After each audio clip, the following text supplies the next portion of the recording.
Баршаңызға сәлем достар, сіздермен бірге Әсемгүл. Бүгін тауықтың етімен дайындалатын мини пирог дайындайтын боламыз. Менің каналыма тіркелуді ұмытпаңыздар. Ең алдымен бізге қажет заттар: ұн, сары май, тұз, қопсытқыш, жұмыртқа және қаймақ қажет болады. Ұнымызды алып, оның үстіне сары майымызды саламыз.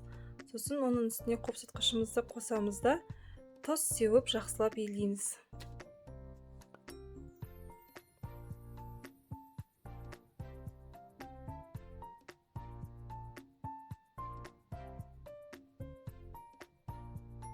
Осы тағамның рецебін видеоның астына қалдыратын боламын.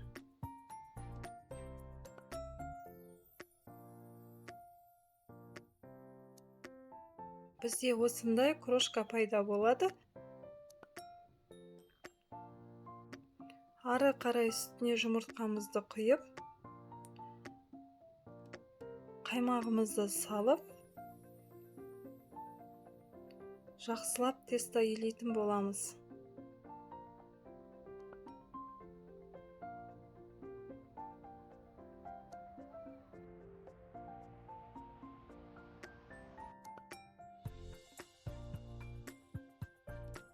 Осындай тесто пайда болады.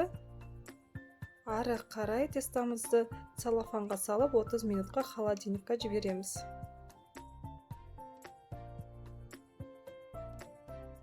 Тестамызды холодильниктен алғаннан кейін жаятын боламыз. Осылай жақсылап жайып аламыз.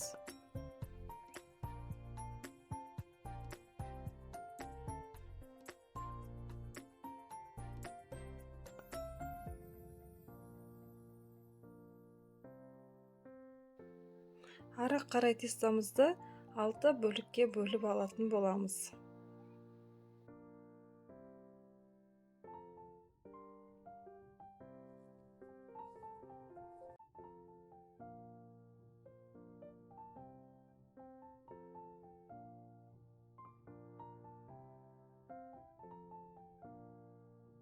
Енді салмасына қажет картоп, жасыл шөп, пияз, тауық еті, паприка, тұз, помидор, сұйық май қажет болады.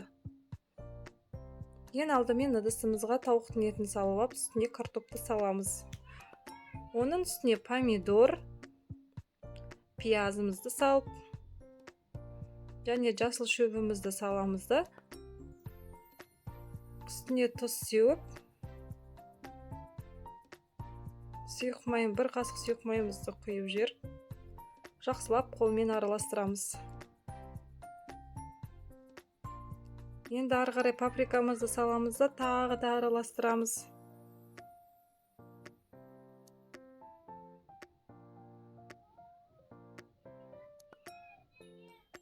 Біздің салмамыз дайын. Енді сол салмамызды тестоның үстіне қойып шығатын боламыз.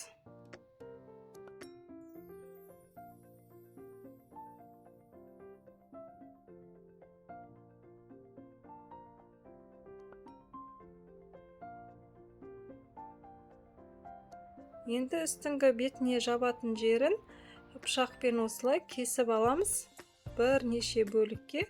Сосын оны бір-біріне жабыстыратын боламыз, әдемі болып вид беріп тұру үшін.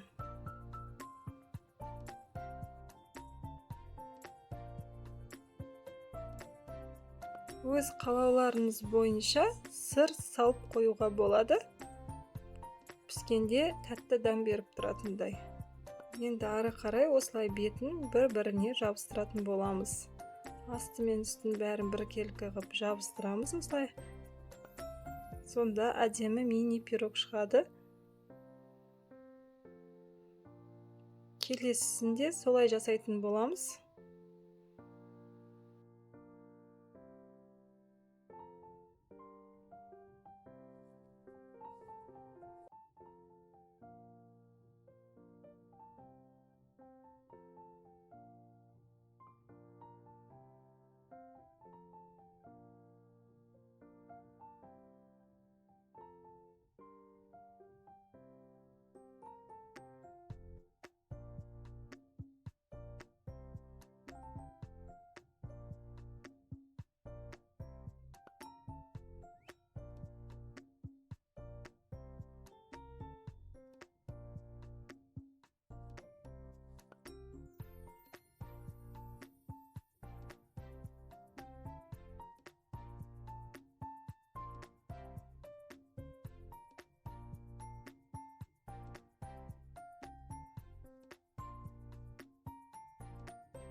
сіздер де үйлеріңізде жасаңыздар.